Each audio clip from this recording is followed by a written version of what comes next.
ખેડૂતો દિલનો દાતાર છે. ખેડૂતો કેવડું મોંઘું બિયારણ લઈને જમીનમાં વાવે છે, એને કેટલો વિશ્વાસ છે ભગવાન ઉપર.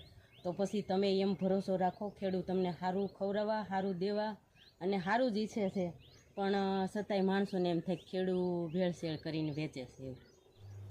જય શ્રી કૃષ્ણ, જય ગૌ માતા.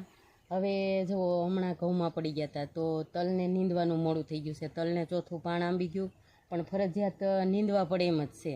તો અત્યારે માણસો કર્યા છે અને જુઓ તલ તમે, અને માણસોને નાસ્તા પાણીનું ટાણું થઈ ગયું છે, 9 થઈ ગયા છે તો ચા પાણી પીવે છે.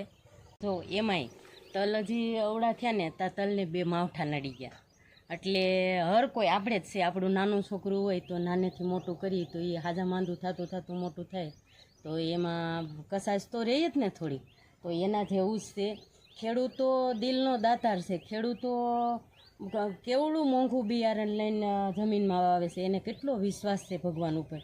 તો પછી તમે એમ ભરોસો રાખો ખેડૂત તમને સારું ખવડાવવા, સારું દેવા અને સારું જ ઈચ્છે છે, પણ છતાંય માણસોને એમ થાય ખેડૂત ભેળસેળ કરીને વેચે છે એવું.